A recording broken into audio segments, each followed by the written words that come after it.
Hey everyone, welcome to the Intelligent Conversations podcast, where we believe everyone has a form of intelligence that resides within them. Our goal is to encourage these type of conversations for our audience to listen to.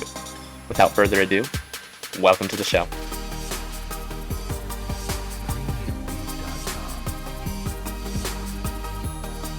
Hey everyone, this is your host Josh Baker with the Intelligent Conversations.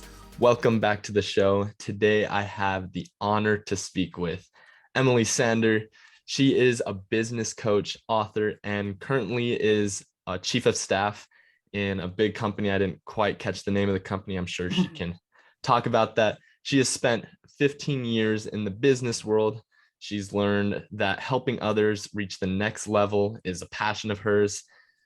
She wrote Hacking Executive Leadership and trains people to this day about how to be leaders. So Emily, thank you for coming on, but I want to dive right into this. What was your experience in becoming a coach? I know you started that a couple of years ago, like coaching other people, but could you shed some light on how you got into that? Sure, absolutely. So first of all, Josh, thanks very much for having me on your show. It's a pleasure to be here. And yes, I was leading teams, managing different departments, and through a series of companies and roles. And as I got finished with those and looked back at a role, once it was all done, the thing that kept popping up as my favorite and the most rewarding was helping people. So individuals either on my team get to a literal next level of their career with a promotion, or if it was helping a colleague with their presentation and maybe their confidence going into board meetings and things like this. That's what really stood out to me. It wasn't the client escalation that seemed like a big deal at the time. It wasn't, oh my goodness, we didn't meet Q2 numbers that one quarter. It was the relationships and interactions I had with people that either set their career on a very different path in a positive way, or help them kind of gain the mental skills and tools and frameworks that they needed to build their career and build their life. So once I put that together with coaching, I said, oh my gosh, I was actually a coach before I knew what a coach was. And I thought, how fantastic to have this as a career and a profession and a calling and a craft. And so I got certified with my coaching, and am now serving as chief of staff, as you mentioned, and also as an executive coach through my coaching practice. That's cool. I actually, a couple episodes back, had an executive coach on. His name was, I don't know if you know him, if you know all the other executive coaches out there, but his name was Dr. Jeff Williamson. He was a phenomenal guy. He had great things to say. But so now I know what an executive coach does. I was kind of learning about it then. But you mentioned confidence and like helping other people build confidence, like to go into those board meetings and all of that. Could you like walk me through that? Like, how would that work? Like, how do you help others build confidence to go into that boardroom? Sure, it depends where they're coming from. It depends where they're starting from, and it also depends on if you have someone doing it for the first time. Is it the skills and knowledge? So literally, I haven't done this before. So Emily walked me through the mechanics of it and how these normally go, and how to do a presentation. If it's no, I've been in quite a few, but I still get nervous and I still kind of stutter when I speak and can't quite get my thoughts together. It might be going in and saying, okay, what belief sets, and we can talk about this if you want, what belief sets are you carrying that lead you to get nervous? And one of the common ones is focusing on yourself, which is very natural. We all do that, just by default. And it's all about me, and everyone is looking at me, and everyone is paying attention to every little thing I do. And they're noticing when a word catches in my throat, or I don't say something like I wanted to. And from your perspective, things are going horribly wrong. From an audience's perspective, they don't know. They think you're doing just fine. They think you're doing great. And so a lot of times there's a pretty big gap. There's a lot of daylight in between your internal experience of what's happening and someone's external observation of what's going on. So that's the first thing we talk about. Happy to go into more, but that's a pretty common one. Yeah, that's something I actually notice all the time. I mean, I've done this like not that long. This is like the 26th episode that we're doing right now. So I'm still struggling. I'm still learning. I'm a year removed from high school, so I'm like, man, I've got a lot to learn first off. And two, it's like I realized how valuable communication is because I can have great ideas, I can have great business proposals, all these things. But I'm like, if I can't communicate it effectively or like walk in with the confidence to say, hey, this is what I need and this is what I need like done, most of the time, like communication is just huge there. But and it's funny because I was talking with one of my friends and one of them talked about like, oh yeah, I just kind of just assumed because I have a window cleaning business. Let me take a step back here. But what I do with that is I go and clean windows, pretty basic, right?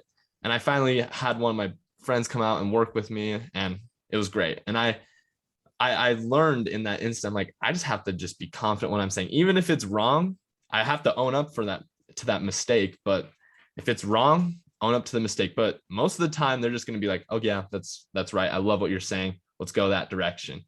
So that's something that I've realized, and I've been working on my life. I'm like, I need to just go in with confidence, even if it's like you have no idea what you're talking about, or even if it's just like, man, I don't understand anything. It's you got to go in with confidence. So that's been huge for me. But how I still get nervous all the time. How would you like calm the nerves of like someone? How would you like what would be your first like go-to thing to help calm the nerves of another person? One of the things you can think about is a lot of people go in with a performance mindset. So I am going on this podcast and I have to perform. I'm going into this board meeting or team meeting, I have to perform in this presentation. And instead switch over into a communication mindset. So I am sharing information the other person doesn't have. Or in your case, you're asking intelligent questions and thought-provoking questions that no one but you can think of because you're Josh and no one else can do that better than you. And so take a little bit of the pressure off of yourself instead of, okay, I'm here, the spotlight's on me. It's no, I have valuable information to share. And it's my job to do the best job I can to share that with the audience. And just that awareness and just that mindset shift can help you like, oh, yeah, okay, I can do that a bit better. Yeah, again, I think communication is just so key. And I kind of want to hurry and just rapid fire question here at you. So a lot of kids, I see two types of kids in college, and I don't actually go to college, believe it or not. I just said, screw it, I'm going to go straight in and just test my luck. And if I fail, then I'll take the money I made and go to college, whatever. But I talk with them because I want to have a social life. I want to actually, you need people to build a business. So I find myself talking with a lot of people that in that age group. And I'm like, there's two types of people. I found there's the ones that are just brilliant. They're like so smart. They know a lot of things, but they can't communicate. And then you have the other kids, they're smart. I think they're really smart. And but they're not as smart as like the brilliant kids, but they're really good at communicating with people. And they're taking these like communications classes in like college. And I'm like, how's that going? Like, tell me about it. Like, I want to learn more. And they tell me about it. And I'm like, man, that actually seems pretty valuable. I mean, I personally wouldn't get a degree in that, but I think everyone should at least like have some background in it, something like that. And they were telling me about it. And this is kind of what I want to ask you, but what would you give, like, what advice would you give to a college student? Like, let's say they just graduated college or they're in college trying to get like an internship or an apprenticeship. What advice would you give to them to get like be the top candidate to be able to communicate effectively to their employer? Sure, it depends on where you're coming in, but some key things would be when you're looking for a job, especially out of college, be open to gaining new experiences. So unless you have a very specific career path in mind, like I want to be an accountant, well, there's very clear finance courses and certifications you need to take. A lot of people coming out of college, myself being one of them, I didn't know what the heck I wanted to do when I grew up.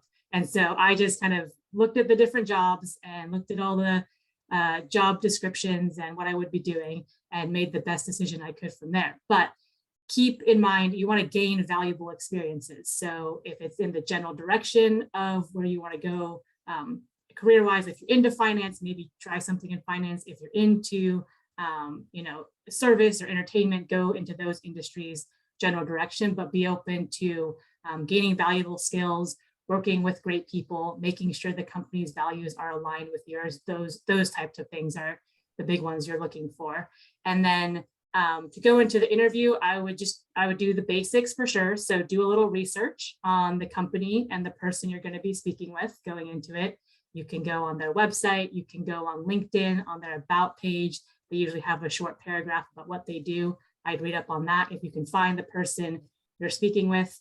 And then I would run through the job description and pull out, okay, here are the top 3 things it seems like they're looking for. Let me make sure I have some good stories or descriptions or ways to convey how I can do that best. And a little prep goes a long way. So you don't need to write this out word for word or verbatim, but just have some general bullet points or talk tracks when you get into that interview. Yeah, thank you for that. I think a lot of kids could actually use that and it'll help them out. But speaking of, yeah, you mentioned how you got out of college, you didn't really know what to do. I noticed when I was like reading up on you and saw your profile that you helped with the Kindle. I don't know, but you helped develop the Kindle. Am I correct there? I wouldn't say develop. I was a tester for the very first version of the Kindle. Yes. So I was part of the QA team testing it and trying to break it, basically, trying to break it. But that was a lot of fun. I did work for Amazon, and I remember it was confidential at the time. So I could not tell my parents or my friends what I was working on. They knew I worked for Amazon, but that's about it.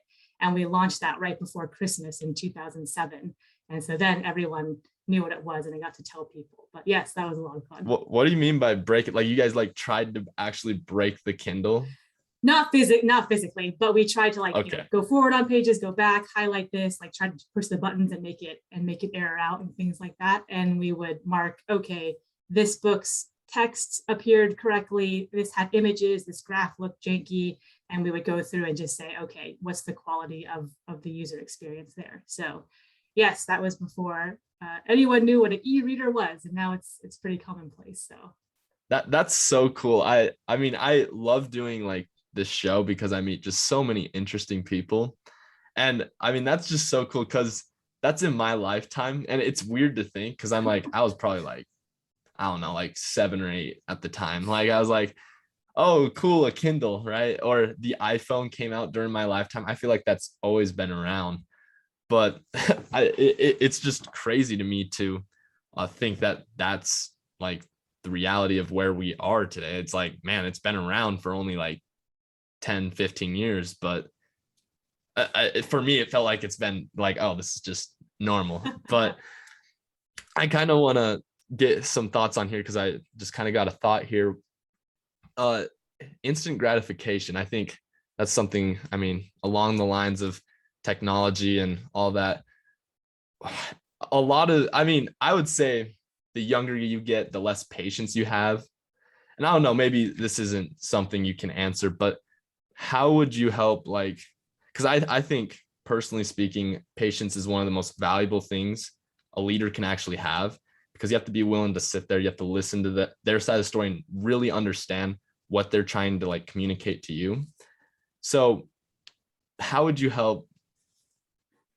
I'm going to be careful here. How would you help the younger generation develop patience?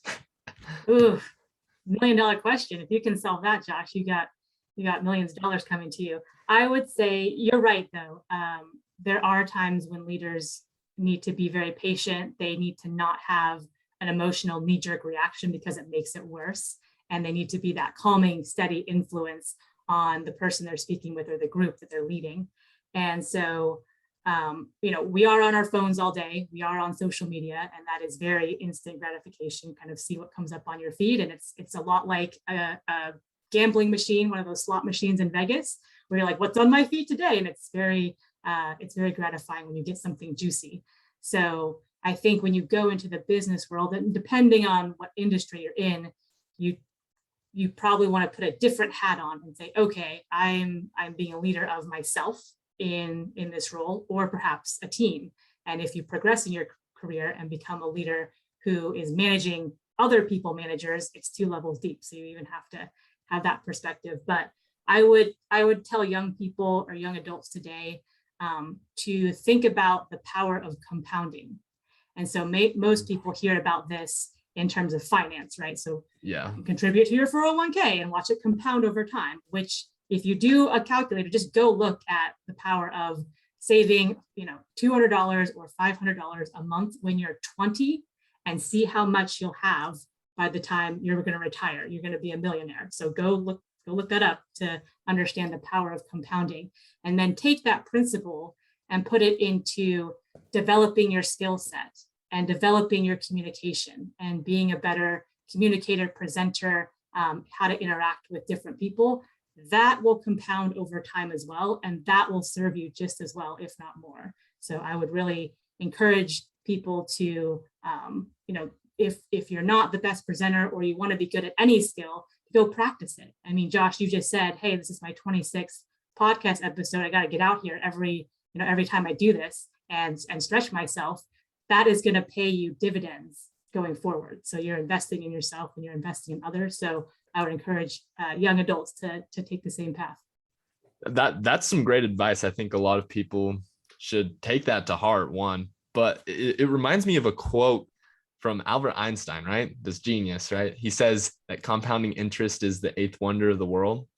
I'm like, I think it's a lot deeper than we think. Like, a lot of people think about, like you said, in the finance. I'm like, no. I think if we think about it on any aspect of life, like you said, communicating, like developing those skills and just developing any skill, compound interest is literally the 8th wonder of the world. And I think it's funny that we still, I don't think, really have comprehended how brilliant he was, because he just said that. And most people don't know everyone knows, sorry about that, but everyone knows he was just a genius, that he worked on the nuclear bomb. He worked on all that, right? I'm like, he by no means was this financial genius. I mean, he understood money, he made money, right? But for him to say that's something where it's like he knew something that we didn't. So I like that you brought up compounding interest in something else. And I kind of want to dive into a little bit of what your book's about, Hacking Executive Leadership. I think you already talked about a little bit of the process of that and the belief system, but could you, dive into that a little more and give some more details on that? Absolutely. We can go over some frameworks from the book. One, to tag on to what you just said, is the failure loop. And so in the book, there's a graph, but I'll explain it briefly. It's a series of loops, so like circular loops in a chain. So the series of loops is going up and to the right, and that's kind of progress in the direction you want to go. However, in the individual loops, there is a point where it goes back down into the left. So you're going the opposite direction. And this framework is about understanding failure in a new way. And it's about understanding and processing failure in a more effective way. And so when you have a quote unquote failure event, you're going back down to the left. You're at the bottom of an individual loop.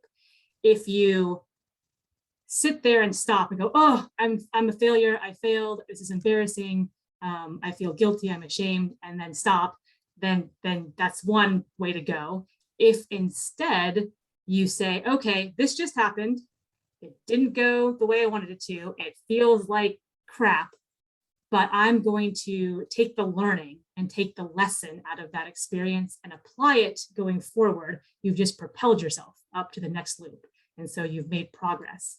So you can literally change failure in the traditional sense into progress and making you better and better. So as people kind of go out into the world, and they're going to have their stops and starts, and they're going to kind of fall down and stumble and get back up, I think having that framework of the failure loop and transforming failure into a learning and into progress is an important one, especially for young people, but for people, in any stage of life. I think that's a good framework to keep in mind.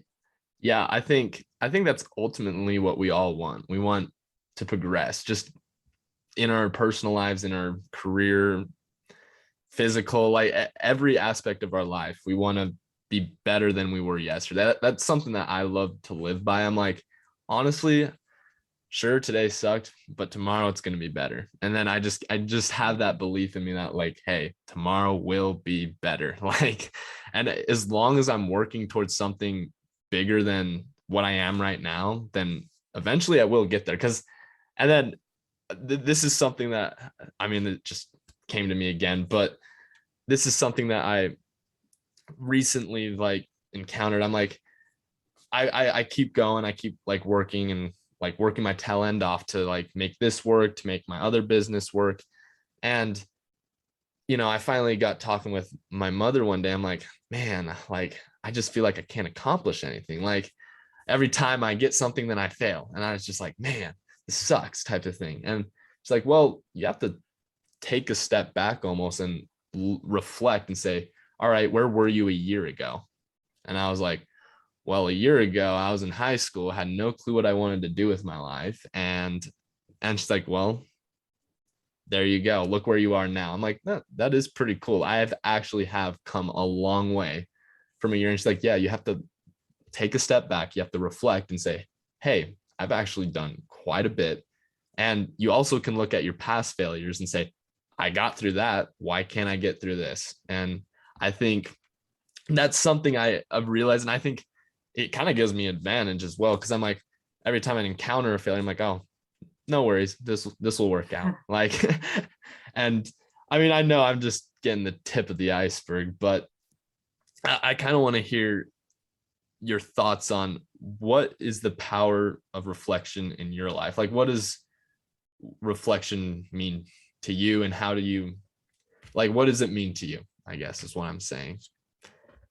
Sure. Well, you gave a great example there, and your mom sounds like a very smart person. So good on her. Is when you're down on yourself, and we all get that way sometimes, reflecting back, zooming out, like take a breath, take a pause, zoom out and say, let me look at the past week, month, year, and make a note of all the things that I've done well and all the things that I've accomplished. Because sometimes we get, tunnel vision and what's right in front of us, and we forget, like, oh yeah, actually, I had a goal last year and I've accomplished it. Or, oh, you know what? I've come a long way with my patience or communication. I'm not where I want to be, but I have come a long way. I've made progress. And I think that's important to celebrate the small wins. And then I think it's also important to reflect on, for me, I was and am a worrier. So I worry about a lot of things, and I've gotten a lot better at it. And one of the things that I reflect on is, hey, Emily, am I worrying about the same things as I was 5 years ago or even 1 year ago? And the answer is no, I've actually gotten better. So it's like, okay, that's a really good marker of success. And if you take that and say, hey, I'm making progress, it's just a good kind of checkpoint for yourself. So reflection is hugely important. And I would also, a lot of people are self-critical. And so they pick out all of the negative things, and their inner critic goes crazy in their head. But we rarely stop and think, what have I done well? What am I good at? What have I contributed? How have I helped my friends? How have I helped my family? And they need to really take some time and focus on that. Yeah, something I like to live by is own your success and own your failures. Like, I think it's really easy to own up to your failures. It's like, oh yeah, I'm so bad at this, or oh, I can't. Like, but also I do that. I'm like, oh, I suck at this, or I can't, like, I'm not that good at this. But I also say, no, I am good at this. Like, I can do this. Like, I think it's that confidence. Like, you have to be confident in yourself. You have to say, hey, like, I'm actually good at this. Let's help other people. Like, let's use my, like, I'm good at this and help someone else out who's maybe not so great at it. And I think I loved what you said there. But you mentioned tunnel vision, and I before I say my thoughts on this, I want to hear yours. But is there a difference between tunnel vision and focus? Ooh, that's a great question. I think they overlap. I think they are kind of two sides of the same coin. I've never had that question before. Yeah. So tunnel vision, and the way I used it right before, is when, I have days where I have back-to-back meetings. Literally, my calendar is stacked for like 10 hours a day. And so I'm literally going from meeting to meeting to meeting and switching. And I don't know what day of the week it is. I don't know my own name. I don't know anything. I just go to these meetings. And so I'm in tunnel vision. But to your point, on the weekends when I'm working on, my coaching business, or maybe, a guide or a training curriculum, for that, I also get very focused. And I also couldn't tell you what day it was. I lose track of time because I'm so happy doing the project. And the same effect happens, but it's very different. So that's a really interesting question. I think that there's like an overlap, kind of a Venn diagram, where the same things are happening, but it's for a little bit different cause. It reminds me of, you've probably heard of being in the flow, or being in your flow state, where you're just like humming along. You don't know what day or time it is because you're so invested and so excited and so enthusiastic about what you're doing. So to me, focus and flow is kind of to that track. And then tunnel vision is kind of the scatterbrained. I'm just kind of picking off what's right in front of me. I really like what you said there. I think I love asking. Sometimes every time tunnel vision is brought up, my mind goes to focus. So I do agree. I think that does have an overlap. And I think the thing that separates it, this is what I think the difference is the thing I think it separates the difference between tunnel vision and focus is actual like productivity. Like the actual like tunnel vision, you'll kind of go down like that rabbit hole, and you'll get like kind of these small, like minuscule, like details that are just like really like, did you need to do that? Whereas focus is like, no, you accomplished a lot today. And like, no, you've never done that before type of thing. And I think that's what the difference for me is between tunnel vision and focus. But kind of as we're beginning to wrap up here, I want to hit you. I'm starting something new. Last episode, I really liked what he brought up. He's like, we should have an intelligent question of the day, and I'm going to do that. So for the listeners here, I have for you the intelligent question of the day, and Emily's going to answer that for us. So it is, what is the best quality a leader can have? Adaptability. Adaptability is pretty all encompassing. So you need to adapt to the markets, i.e. the global pandemic we just had as a leader. A lot of my clients as CEOs or business leaders had to adapt really quickly to something they never would have been able to predict. There's much smaller things too, just normal market fluctuations and different regulations or guidance in the industry. And then you're also adapting to different people you're interacting with. So we talked about communication before. So you actually, as a leader, as a good leader, would flex and adapt to the person you're speaking with. And that doesn't mean being not yourself or putting on a show. It's, oh, how would this person best receive this information? How can I make this interaction and communication the best? So they'll adapt to that. I was listening to a podcast, and they were interviewing Floyd Mayweather, who's a boxer, a very good boxer. I don't know anything about boxing. He's apparently the champion. Oh yeah, he's great. And they were trying to get him to say like, hey, why are you like so good? What makes you the best? What makes you the champ? And they were trying to get him to say his footwork or his training or something physical. And he finally said, it's my adaptability. It's my ability to adapt to every fight, because every fight is different, every opponent and every round and even every punch. And I was like, oh my gosh, that's gold. So adaptability for leaders and for boxing champions is a great trait to have.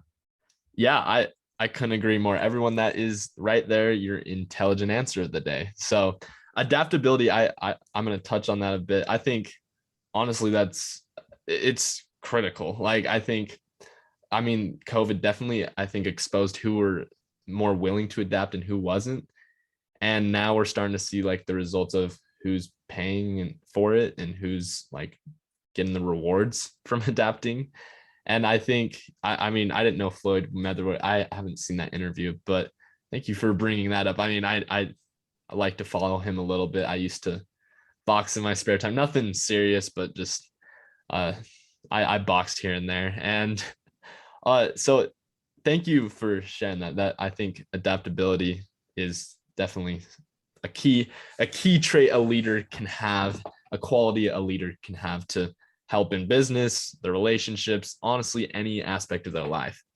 So again, we're wrapping up here. Is there any way that you would like people to reach out to you if they would like to get, training from you, or if by chance they want to, pick up their book? I already mentioned that, the Hacking Executive Leadership. Where could they find that book? Where can they reach out to you? What's the best way they can do that? The book is available on Amazon, and it's also got an Audible version if people are doing different things and driving around.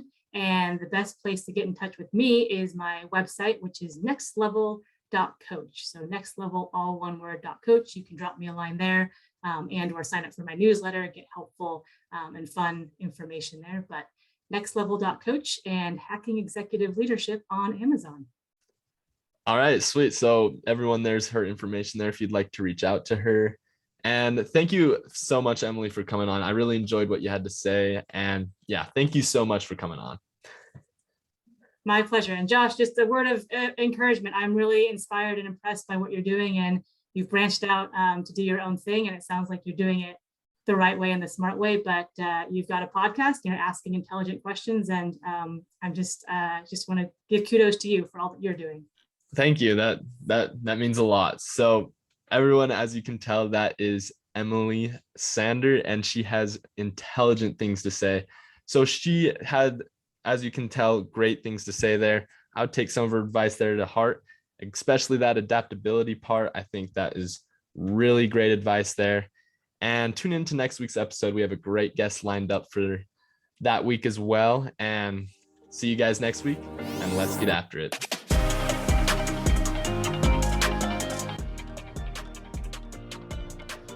Hey everyone, if you liked this episode and would like to hear more, be sure to hit that subscribe or follow button.